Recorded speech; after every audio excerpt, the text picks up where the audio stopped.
And good afternoon. You're listening to Ken Hudnall. This is the Ken Hudnall Show. Coming to you from our studios right here in exciting El Paso, Texas. Gateway to the Old West and the most haunted city in the country. Well, today's February 23rd, the 54th day of this new year. Just 311 days remain to the year's over with, and we get to start a new one.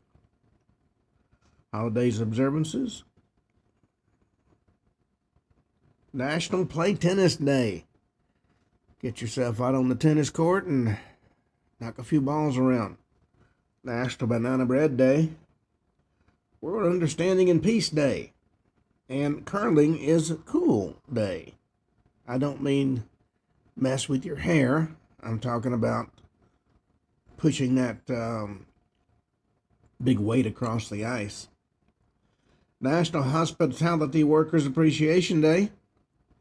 International Dog Biscuit Appreciation Day, Diesel Engine Day, National Tootsie Roll Day, Pinocchio Day, National Rationalization Day, National Tile Day, Fatherland Defenders Day, National Day in Brunei, Adelaide Fringe, Museums Advocacy Day, Make Mine Chocolate, Future Farmers of America Week, National Eating Disorder Awareness Week, National Chip Week. I'm not talking about the potato chips. I'm talking about what we call French fries in this country. Bird Health Awareness Week, National Engineers Week, National Invasive Species Awareness Week. And I'm talking about our ecosystem. It faces challenges, and some strive to preserve native flora and fauna by managing the impact of invasive species.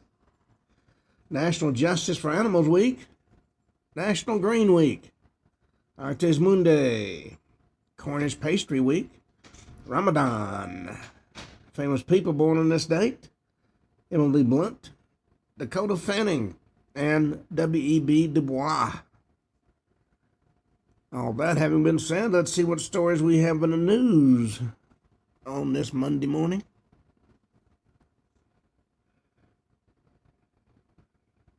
Well,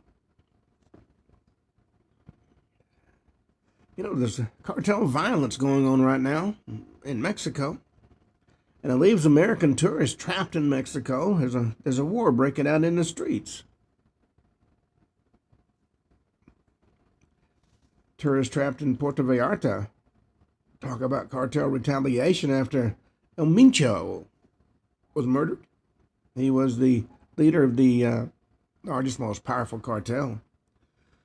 Following the reported killing of a major cartel leader, Damasio Guerra, known as El Mincho, multiple American tourists vacationing in Puerto Vallarta told Fox News they unexpectedly found themselves in the middle of a violent cartel retaliation. The airlines canceled flights, and authorities insisted everybody sheltered in place.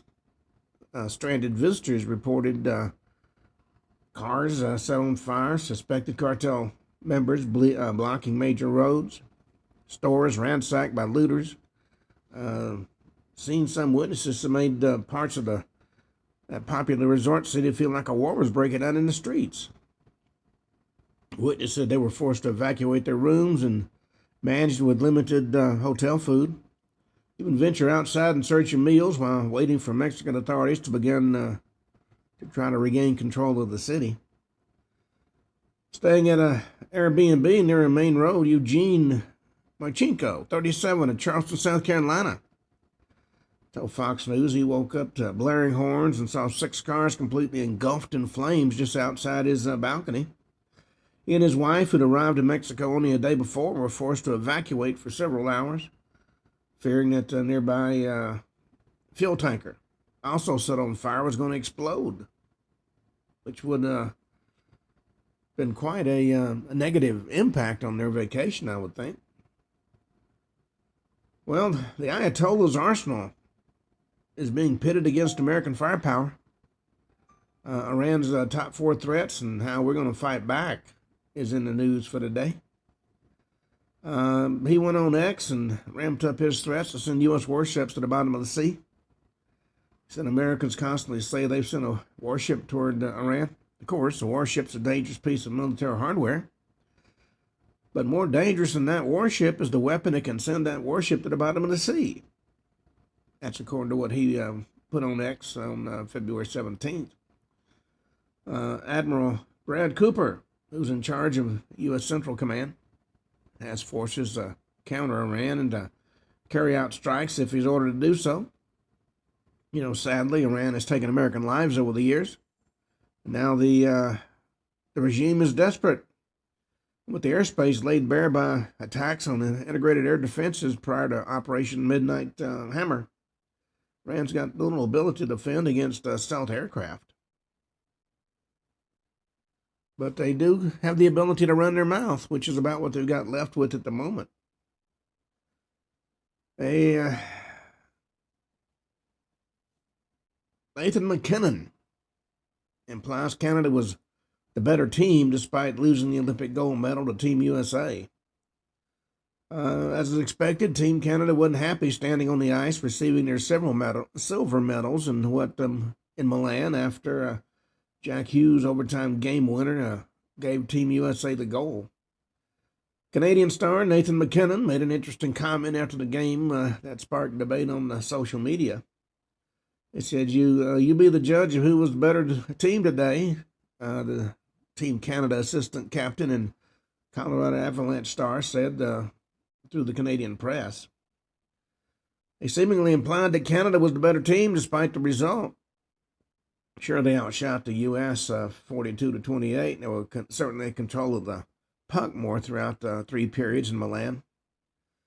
It even took some heroics from Team USA goaltender Connor Hellebuck to keep the game that was once a goal apiece, including a miraculous save. Devin Chew's a point-blank chance in the second period. But at the end of the day, Team USA won. Well, there's a monster blizzard bomb that's paralyzed the northeast, the U.S., and extreme snow and a lot of power outages. With blizzard warnings covering over 40 million people, major hubs like New York City and Boston and Philadelphia have shut down as up to 2 feet of snow has buried the I-95 corridor and Blizzard 26. A lot of updates on the various media outlets about power outages, mandatory travel bans, and flight cancellations and emergency declarations. Warnings cover major hubs, including New York City, Philadelphia, and Boston. That whole area covers more than 40 million people in this country. This is the first blizzard warning for New York City since 2017. Widespread accumulations of 12 to 24 inches are expected across the I-95 corridor. Heavy snow rates are occasionally reaching 2 to 3 inches per hour. Interestingly enough, even though the Democrats have rejected the idea of having ID to vote, Mondami's people are requiring ID to shovel snow. That seems a little silly, but go figure. Well, Clarence Thomas has ripped the Supreme Court tariff ruling. Says the majority has erred on the Constitution. Supreme Court Justice Clarence Thomas ripped the court's decision blocking President Trump's use of an emergency law to impose sweeping tariffs on trading partners. Called it a fundamental misread of both the governing statute and the Constitution's separation of powers. As Kavanaugh explained, the court's decision can't be justified as a matter of statutory interpretation. Congress authorized the president to regulate importation, according to what Thomas wrote in his dissent. Throughout American history, the authority to regulate importation has been understood to include the authority to impose tariffs on imports. And now they're trying to impede that. We must not make our trading opponents unhappy, Well, Other stories about female genital mutilation, the secret shame of Minnesota Somalis, is now hitting the news. More than 500,000 women and girls in the U.S. are living with the physical and psychological scars of female genital mutilation, including a lot in Minnesota, home to a huge Somali community from a country where roughly 98% of women have undergone the procedure. That's according to UN data. But despite a state law that makes performing the procedure a felony, Minnesota has never secured a single criminal prosecution under this law, raising questions about enforcement and whether cases could be going on undetected. But since billions of dollars flowed quietly out the door of the federal government in Minnesota, it does raise questions about whether anybody's looking at anything in that particular state regarding the Somalis.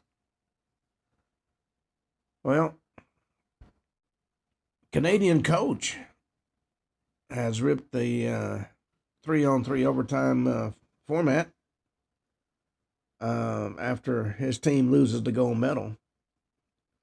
Canadian Olympic men's ice hockey coach John Cooper took issue with the overtime format after the team's gold medal loss to Team USA on Sunday. Team USA star Jack Hughes scored the game-winning goal in overtime, able to get the squad's second goal of the game past Jordan Bennington.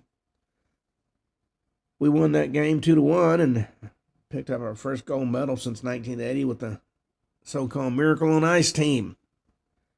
And of course, the Canadians were not happy. Well, a former FBI agent has offered a new theory about Nancy Guthrie's disappearance. He called it a personal grievance. He believes investigators are to explore a new possible angle in the mysterious disappearance of Nancy Guthrie. Johnny Krusing worked in the FBI's Denver division for 28 years, investigating violent crimes, missing persons, serial killers, and a lot more. Also, the author of The Devil Knew, Unmasking Serial Killer, about the true crime case of Scott Kimball. He made it clear he's only operating off of information that's been made public in the case. He's posting a new theory in case it might jog the memory of the public who could help solve that case. First thing he does is with his glove, and with his glove, it doesn't look like he's trying to take the camera and the Ring doorbell off. It looks like he's trying to cover it with his right hand. And he looks down, he looks around, and he gets the branches and puts the branches up in front of it. Is there a chance, since we don't have audio, that he's either knocking on the door loudly or he's pressed the Ring doorbell, trying to get Nancy to answer the door, and he's shielding himself from being seen as a masked person so she will, in her confusion, open the door? He said if that's the case, suspect likely wasn't there to rob the house. Since Guthrie lives in a sprawling residential area, he believes it's unlikely the suspect was a robber who accidentally showed up at the wrong address. Rather, he thinks the suspect might have been there because he had a personal grievance against Guthrie. Might have lured her out of her home onto the porch, where he made off with her. Well, Katie Porter is holding an F Trump sign at the California Democratic Convention. Former U.S. Representative, one of the Democratic candidates eyeing the Golden State governorship, she held that message up during the California Democratic Party's 2026 state convention on Saturday. In an interview, she said, "Together we're going to kick Trump's rear end in November. I'll stand up to Trump and his cronies just like I did in Congress, with or without my whiteboard." Well, the Democrats have always talked a much better game they've ever played. Well, a judge is struggling to suit a jury in the Elon Musk investor trial amid hate for the tech billionaire. Nearly 40 prospective jurors reportedly dismissed after saying they couldn't remain neutral. Musk is not exactly a well-loved figure. Federal judge in San Francisco spent more than 5 hours Thursday trying to seat a jury in Elon Musk's upcoming investor class action trial as the prospective jurors acknowledged strong negative views about the billionaire entrepreneur. he didn't do himself any favors with the Doge activities. Well, President Trump has invited the U.S. men's hockey team to the State of the Union speech after the Olympic triumph. We'll see if they come or, like so many others, pull that sheer stupidity of turning their back on the president. Well, I mentioned Minchie's death earlier. Well, the death toll has risen in Mexico after the Mexican drug cartel leader was killed in a U.S.-backed operation. From what I read, the Navy SEALs trained the Mexican forces and went after him, and they did a good job, apparently. The U.S. commended Mexican authorities for killing the leader of one of the largest narco-terrorist cartels in the country on Sunday. The U.S. provided intelligence support for a Mexican operation resulting in the death of Nemesio Ruben Oswego Cervantes, known as El Mincho, leader of the Jalisco New Generation cartel, killed in a shootout with Mexican forces inside his home as they tried to carry out an operation to capture him. Cartel reacted to its leader's death with violence across Mexico, put up roadblocks and set vehicles on fire throughout Mexico on Sunday. Mexican authorities say they cleared most of the roadblocks by late Sunday afternoon. Guadalajara, the capital of Jalisco state, Mexico's second largest city, was almost completely shut down on Sunday as faithful residents stayed home.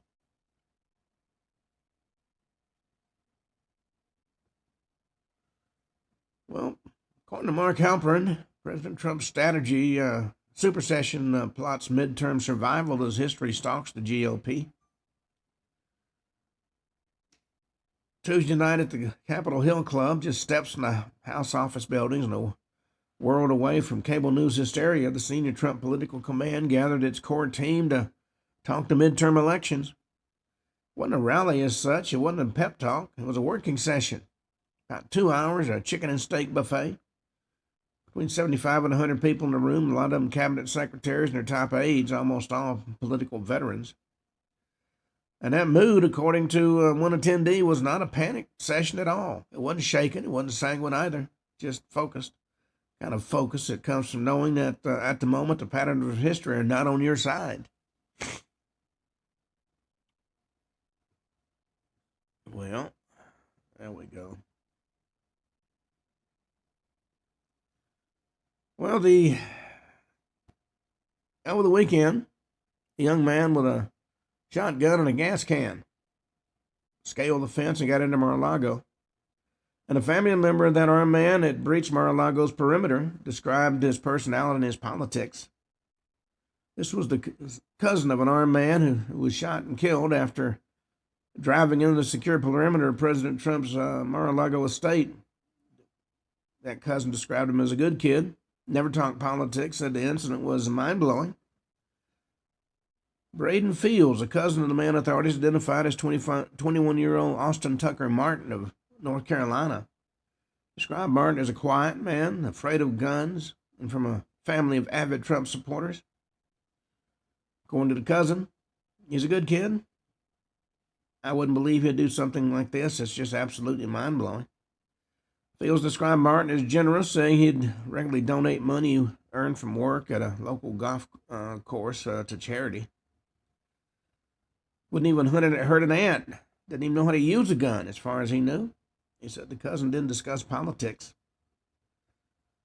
Well, Martin allegedly made an unauthorized entry to the north gate of the resort in Palm Beach, Florida, as another vehicle was exiting about 1:30 in the morning on Sunday. Secret Service didn't take kindly to that.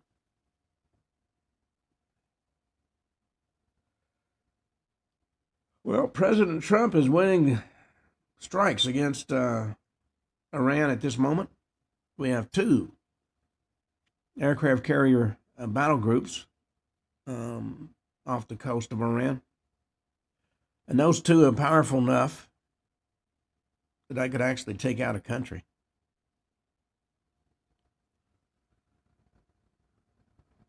Well, new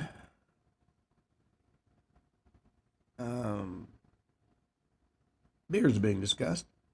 With American zebra striping instead of quitting drinking, Michelob Ultra Zero is cashing in.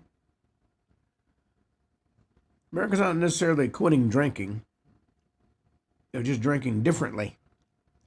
Michelob Ultra Zero has surged in to become the number one top-selling and fastest-growing non-alcoholic beer in the country, overtaking Heineken 0.0 just 12 months after launching in January 2025. That's according to new data from Circana. But industry observers say the milestone reflects something larger than a single brand's breakout year. The rapid ascent underscores a structural shift in how Americans socialize, moderate, and think about alcohol. Rather than abstaining entirely, a lot of consumers are alternating between alcoholic and non-alcoholic beverages. That's a practice known as zebra striping, allowing them to extend nights out without the next day consequences. Well, with the pressures of the current life in this country, it's amazing more people aren't laying in the floor drunk. Well, Alicia Yu versus Eileen Gu. There's discussion about how two Chinese-American stars wound up on opposite sides of an Olympic proxy war. Just minutes after Alicia Yu won a historic Olympic figure skating gold for the U.S., her story as the child of a Chinese-American immigrant who fled communism spread like wildfire across social media. Almost immediately, that discussion evolved in many circles into comparisons to another Chinese-American superstar who's dominated headlines in Milan Cortina. American-born Team China skier Eileen Gu, Barstool Sports founder Dave Portnoy wrote in a post on X, Alicia Yu, the triumph of American over China. Well, yeah, it's going to stay in the headlines for some time, I'm sure. A lot of people are not happy with Gu for competing for Team China. Well, the Coldplay Kiss Cam's Kristen Cabot, the woman who was caught on the Kiss Cam getting on with her boss, hits the Miami Beach in a bikini before a crisis conference keynote. Enjoying some fun in the sun ahead of her keynote speech at a crisis communication conference in Washington, D.C. Former HR executive for Astronomer was photographed enjoying a day at the beach in Miami, Florida on Friday, February 13th.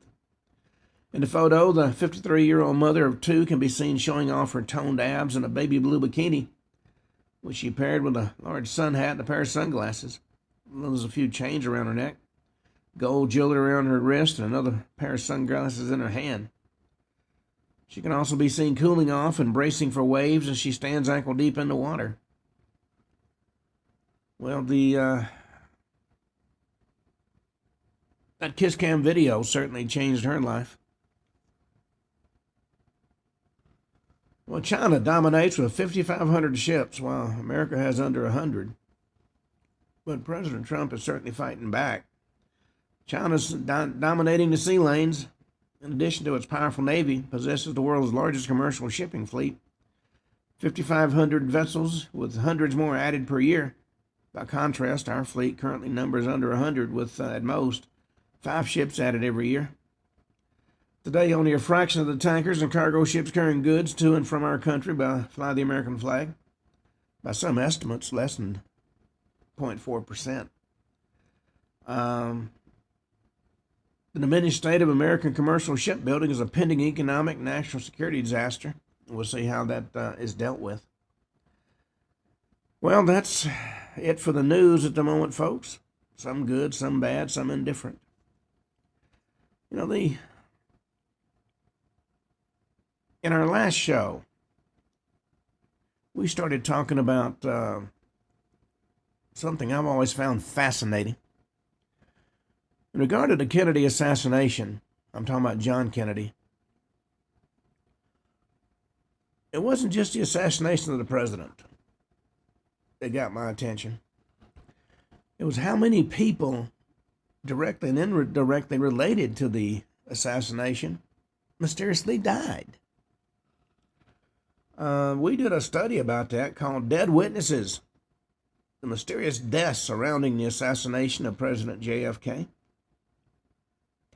Now, if Dealey Plaza was the stage upon which history turned, the Texas School Book Depository became the focal point of the official explanation.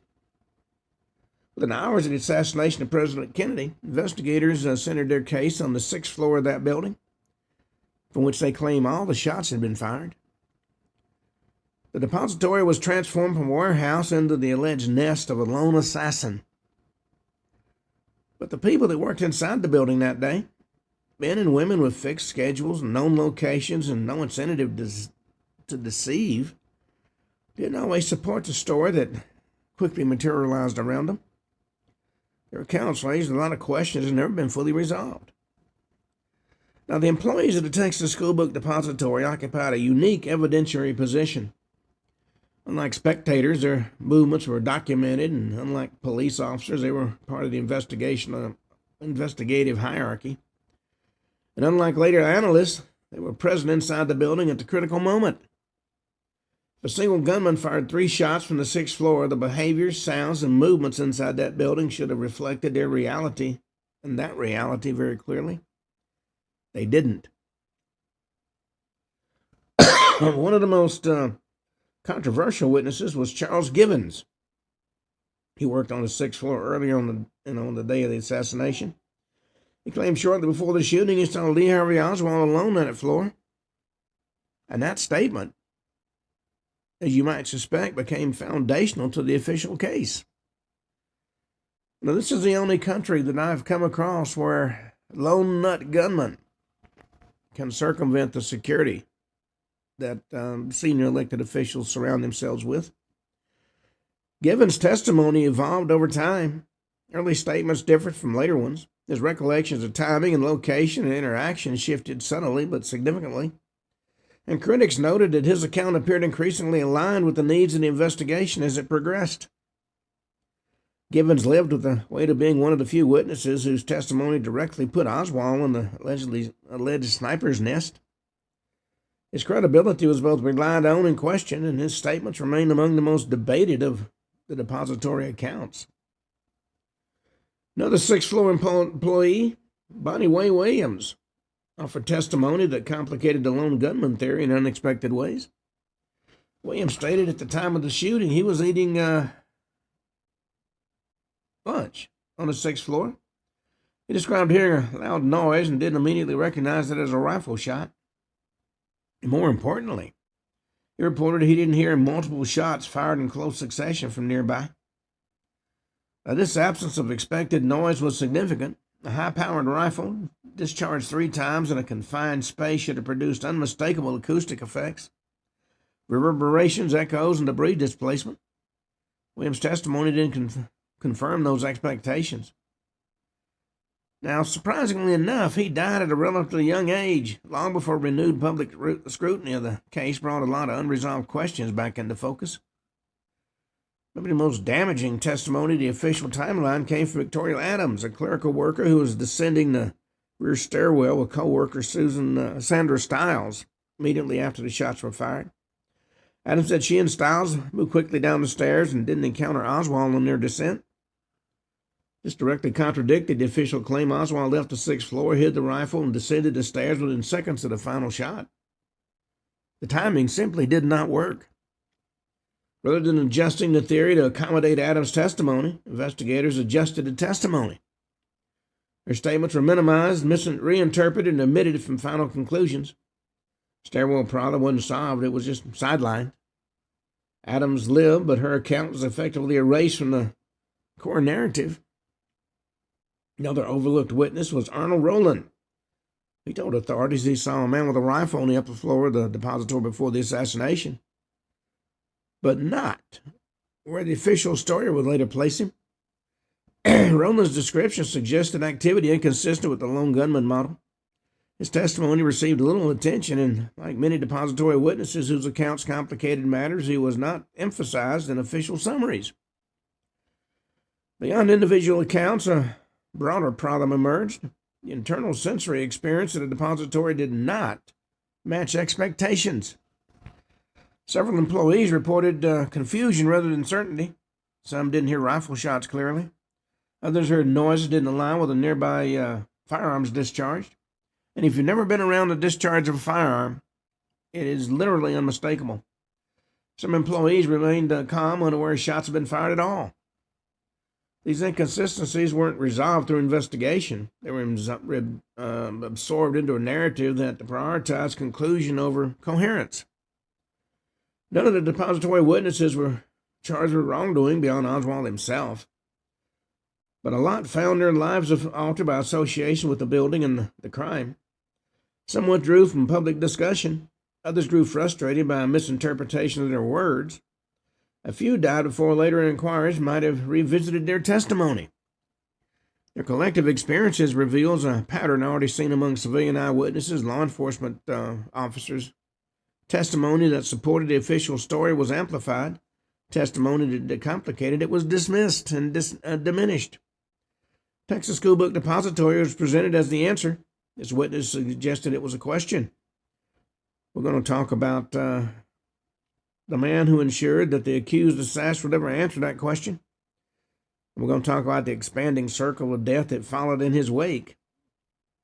We're talking about, of course, Jack Ruby and the elimination of Lee Harvey Oswald. Now, 11:21 in the morning on Sunday, November 24th, 1963, less than 48 hours after the assassination of John F. Kennedy, the official investigation into the crime suffered an irreversible collapse. In the basement of the Dallas Police Headquarters, but you would think it'd be one of the most secure places in the city, became a national television, and before a national television audience, saw the nightclub owner Jack Ruby step forward from a crowd of police officers and reporters and fire a single shot into the abdomen of Lee Harvey Oswald. Oswald was pronounced dead less than 2 hours later. With that gunshot, the man accused of killing the President of the United States was permanently silenced. Now, Oswald's murder wasn't merely a shocking act of violence, it was a procedural catastrophe. No cross-examination would ever occur. No defense would be mounted. No evidentiary challenges would be tested in open court. No witnesses would be compelled under oath to confront inconsistencies in their testimonies. The criminal justice system, the very mechanism designed to uncover truth, was bypassed entirely. Ruby's act accomplished what no official investigation could have legally achieved. It guaranteed the case would be decided without a trial. Within hours, Ruby was portrayed as a grief-stricken patriot, overcome by emotion and active spontaneously. This explanation was repeated so frequently it hardened into conventional wisdom, but it did not withstand scrutiny. Now, you might ask, who was Jack Ruby? He wasn't a random bystander. Oh no, he was a Dallas nightclub owner with deep connections to the city's underworld, had frequent access to police facilities and a history of interaction with law enforcement officers. He knew many Dallas officers by name. He was a familiar figure in police headquarters, often bringing food or drinks to officers on duty. And his presence in restricted areas was not unusual, and this familiarity mattered. On the morning of Oswald's transfer, Ruby was able to enter the basement of police headquarters, an area supposedly secured, without any difficulty at all. The timing of his arrival coincided precisely with Oswald's movements through the garage.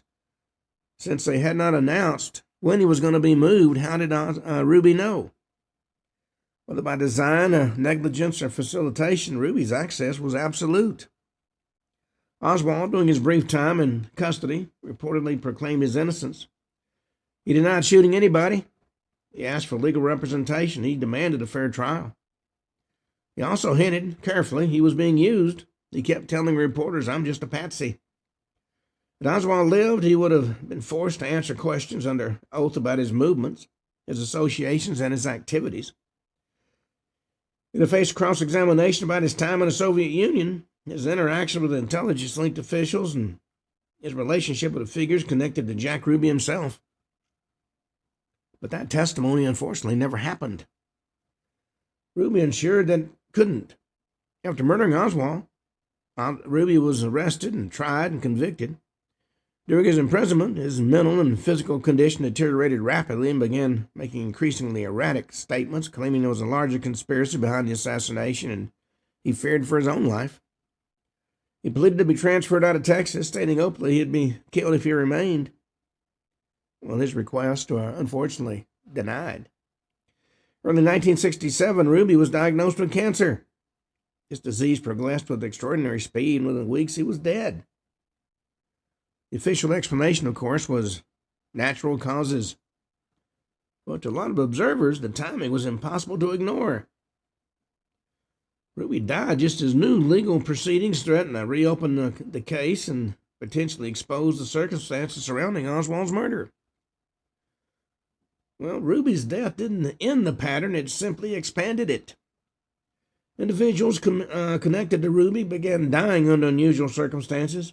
Associates suffered sudden heart attacks, and witnesses recounted or disappeared. Individuals who claimed knowledge of Ruby's movements or associations met with violent ends. Doctors who examined Ruby, guards who interacted with him, and fellow inmates who overheard his statements all became part of a widening circle of silence. The man that silenced Oswald was himself silenced.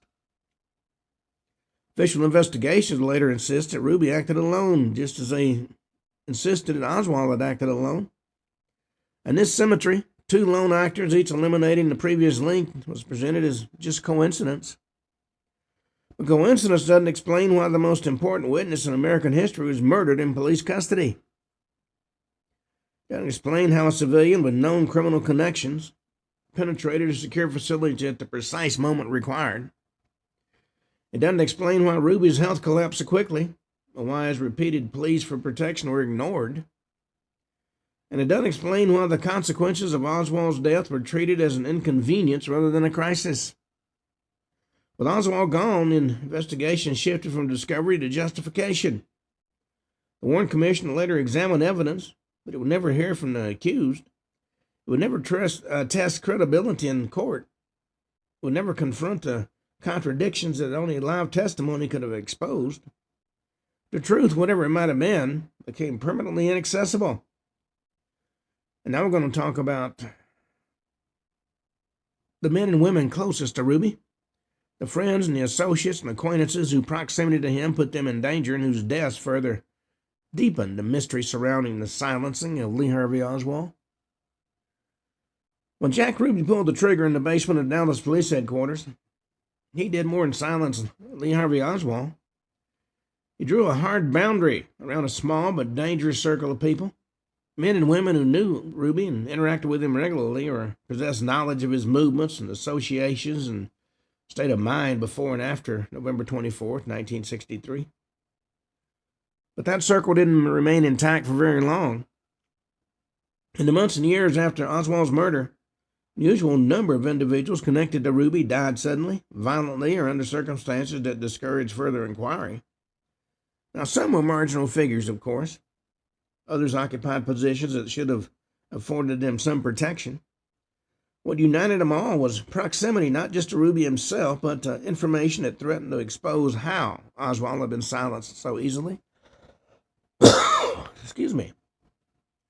Now, Oswald was often portrayed as a small-time nightclub owner, man on the fringe of Dallas society whose emotional instability explained his actions. In reality, Ruby maintained a wide network of contacts that spanned police officers, journalists, entertainers, and underworld figures. You can be said he knew who mattered. Ruby's club served as informal meeting places where law enforcement and criminals and intermediaries crossed paths with remarkable ease. He wasn't merely tolerated by police, he was welcomed. His presence at police headquarters before the assassination and again on the day that he killed Oswald was not treated as suspicious until it was too late. And those who interacted with Ruby during that period occupied a dangerous position close enough to know something, but not powerful enough to be protected. Now, several individuals identified as Ruby associates died of sudden heart attacks within a short time after the assassination. And in isolation, these deaths wouldn't attract attention. But when you take them together, they formed a troubling pattern. One such associate, George Senator, known to have spent time with Ruby and to possess knowledge of his activities.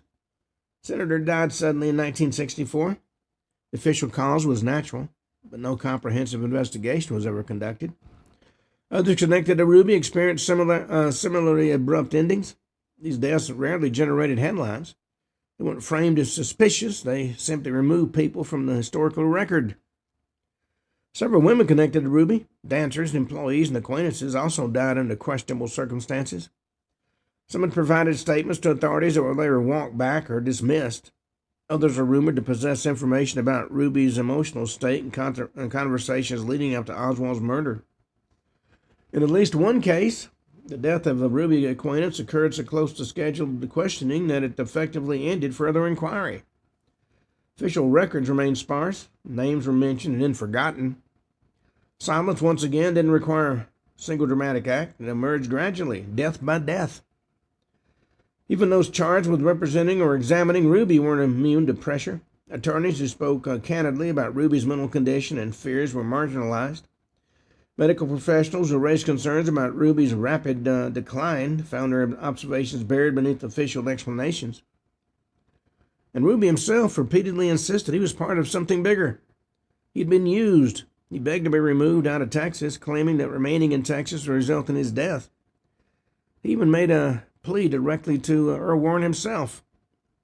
His pleas were ignored. Ruby finally died in January 1967. Took with him whatever secrets he still possessed. But by then, many of the people who might have corroborated or challenged his claims were already dead themselves. Ruby's circle represented a second ring around the assassination, closer to many eyewitnesses, more dangerous than casual observers. Well, what happened? My screen just went blank.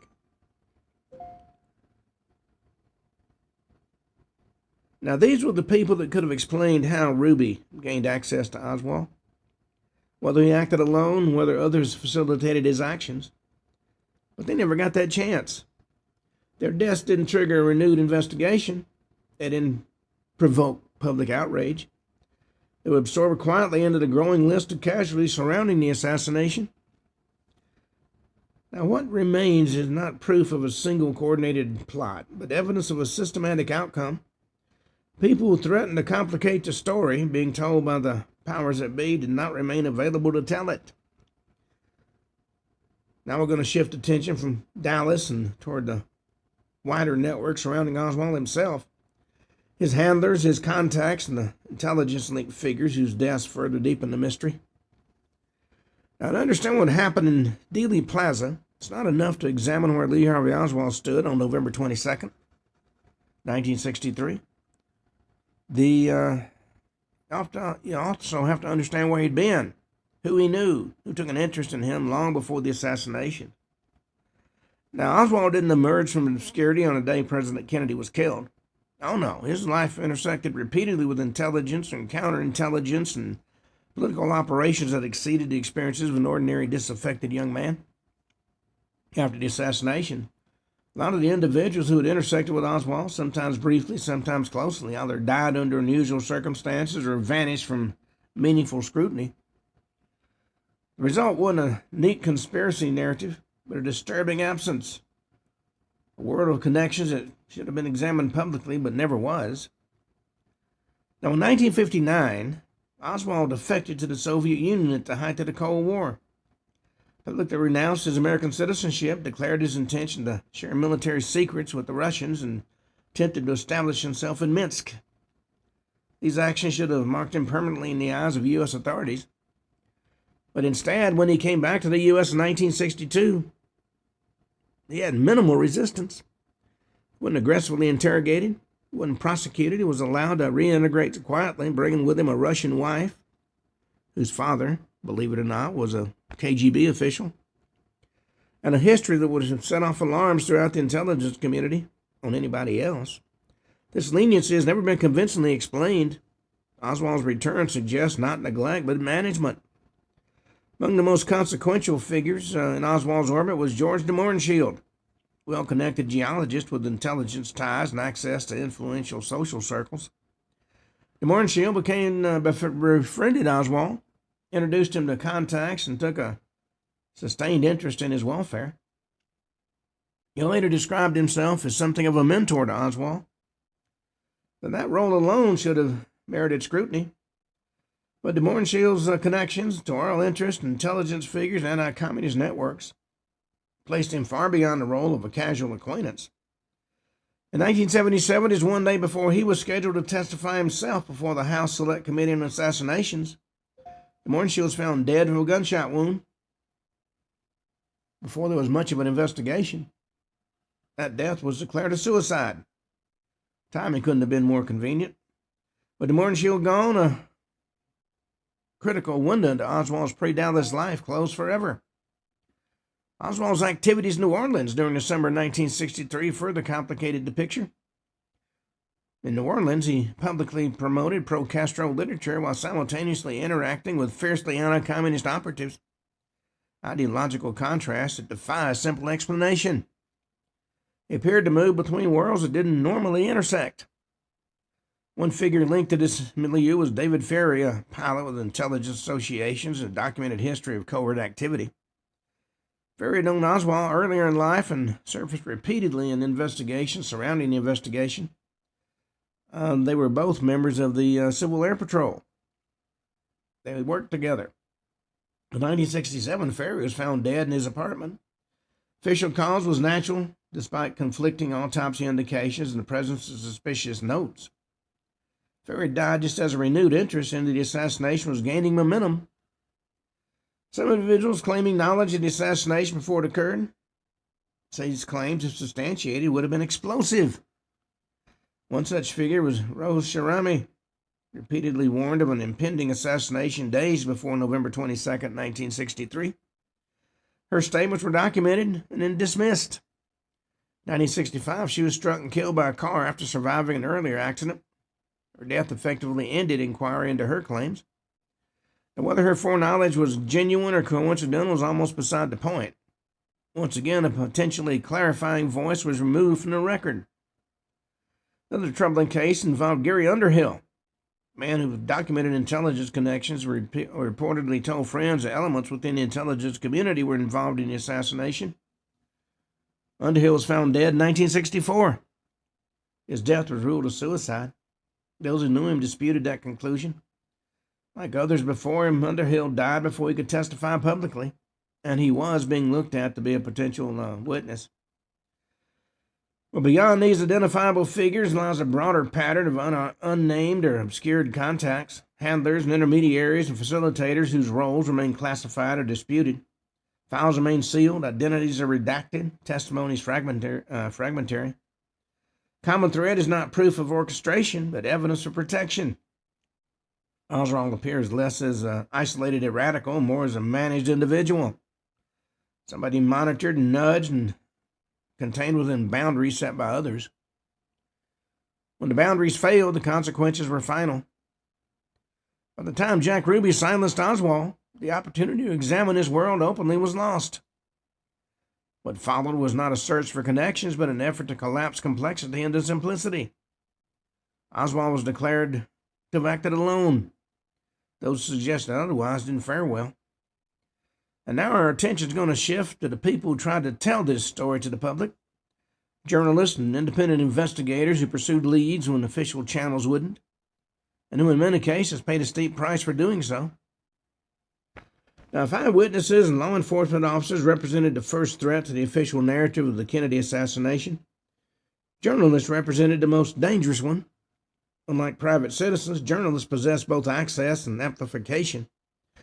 They could connect dots and publish uncomfortable facts and force questions into the public record. For that reason, they posed a unique risk. In the years after the assassination of John Kennedy, several journalists who pursued independent lines of inquiry died under circumstances that were never satisfactorily explained. Others were intimidated, discredited, or quietly sidelined. This result wasn't censorship by decree, but silence by attrition. One of the best known journalists in the country at that time was Dorothy Kilgallen. Now, no journalist represented this phenomenon more clearly than Dorothy Kilgallen. If you in my age bracket, you remember her for being on a TV show. Should be noted that I published a complete book on the murder of Dorothy Kilgallen. You can find it at Amazon Kindle. You can also find it on HudnallFiles.com. Now, she was a French reporter, one of the most widely syndicated columnists in America, read by millions, respected across political and cultural lines. Also, the only journalist known to have conducted a private, off-the-record interview with Jack Ruby after Ruby murdered Lee Harvey Oswald. She made it clear to friends and colleagues the Ruby interview had changed her understanding of the assassination. As she stated openly, she was working on a book that would expose what really happened in Dallas. She kept handwritten notes separate from her official files and reportedly stored them in a locked location. She also gave a copy of her completed manuscript to a close friend. On the morning of November 8, 1965, Kilgallen was found dead in her Manhattan townhouse. Official cause of death was ruled an accidental overdose involving alcohol and barbiturates.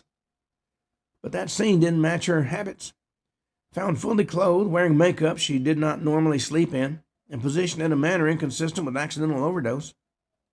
And all her files related to the assassination vanished. The book she was working on was never published. And the friend that she'd given all her records to, or copies of them, also was found mysteriously dead. And the records that she had in her possession disappeared as well. Another journalist who pursued assassination-related leads was Jim Koth, a reporter who worked closely with Jack Ruby and maintained access to information unavailable to most of his peers. Koth's reporting brought him into contact with figures connected to the underworld intelligence questions surrounding Ruby. He was known to ask questions others avoided asking. In 1969, he was stabbed to death in his apartment. Murder received limited attention and was never fully resolved. Like Kilgallen, he left behind unanswered questions and no finished expose. In fact, his notes vanished as well. While not killed violently, Penn Jones Jr. occupied a critical place in the history of assassination journalism. He was the publisher of the Midlothian Mirror. And as that publisher, he did something deceptively simple. He began listing the names of people connected to the assassination who had died under unusual circumstances. He didn't theorize extensively. He counted. His work revealed a growing pattern of premature deaths among witnesses, investigators, and associates. He published names and dates and causes of death, forcing readers to confront the accumulation rather than the individual cases. And Jones endured intense pressure, ridicule, and professional isolation. Though he lived into the 1990s, his health deteriorated and his work was largely marginalized by mainstream media. What Jones demonstrated and what frightened a lot of editors was that silence was no longer plausible once the numbers were laid out. The deaths of Kilgallen and Koth, combined with the marginalization of Jones and others, sent a clear message through journalistic circles. Pursuing the Kennedy assassination carried risks that extended far beyond professional reputation. Stories went unpublished, leads went cold, editors declined pitches. Investigations that might have been routine in other contexts were quietly shelved. Now, this wasn't the result of a single directive or coordinated suppression. It was a product of fear, understood, internalized, and acted on without instruction. Most effective censorship does not announce itself. Simply makes the cost of inquiry too high. Unlike law enforcement officers or intelligence figures, journalists leave a public trail. Their deaths are noticed. Their silence is felt. But even here, official explanations prevail. Uncomfortable inconsistencies are rarely pursued beyond initial reporting. And the effect is cumulative. Each unexplained death reinforced the idea that the Kennedy assassination was not merely a historical event, but a professional hazard. Those who ignored that warning didn't always survive. Now we're going to turn our attention to the investigators who refused to be deterred, private citizens, attorneys, and independent researchers who pursued the case without institutional backing, and of course who paid for that persistence in ways both visible and hidden. Now, not everybody who pursued the truth about the assassination of John F. Kennedy did so with a press credential or a badge. Some are lawyers, researchers, academics, or just ordinary citizens who became investigators by necessity rather than profession. They lacked the protection of institutions and the insulation of bureaucracy. What they had instead was persistence. For many of them, persistence proved dangerous. Independent investigators occupied an especially vulnerable position. They weren't easily controlled through professional discipline, nor could they be silenced by simple reassignment. When they uncovered information that challenged official conclusions, the methods used against them were often more personal. Intimidation, financial ruin, character assassination, and in some cases, death. One of the earliest and most prominent independent investigators was attorney Mark Lane. He challenged the lone gunman conclusion almost immediately, represented witnesses whose testimony contradicted official findings, and publicly questioned the Warren Commission's methods. Now, he survived, but there was a cost. He was attacked relentlessly in the media, accused of opportunism, and portrayed as irresponsible. I'd live to see later investigations partially vindicate his skepticism. A lot of the witnesses he worked with didn't live as long.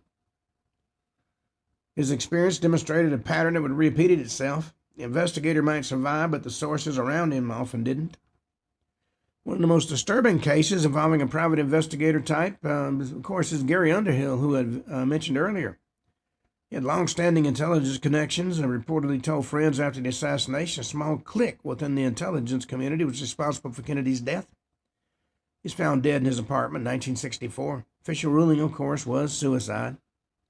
That's the default ruling whenever somebody inconvenient gets in the way. Friends and colleagues rejected that explanation. Underhill had been fearful, agitated, and intent on leaving the country. And this death eliminated a potential bridge between official secrecy and public understanding. Then another public citizen whose death remains deeply troubling is that of Mary Pinchot Meyer. She was an investigator in the traditional sense, but she occupied a position of extraordinary proximity to power. She was socially connected to intelligence figures and was widely believed to have had a close personal relationship with President Kennedy. In fact, many people said she had a long-running affair with him. After the assassination, Meyer reportedly became disillusioned and outspoken about the political forces surrounding Kennedy's death. In 1964, she was murdered along a towpath in Washington, D.C. Her personal diary, rumored to contain explosive material related to Kennedy and intelligence operations, vanished. Despite an arrest, the crime was never convincingly solved. Her death silenced a uniquely placed observer, somebody who knew both the man and the machinery around him. And on that note, we come to the end of today's show. We'll be back tomorrow and talk more about dead witnesses, the mysterious deaths surrounding the Kennedy assassination. Until then, this is Ken Hudnall for the Ken Hudnall Show, saying have a truly great evening.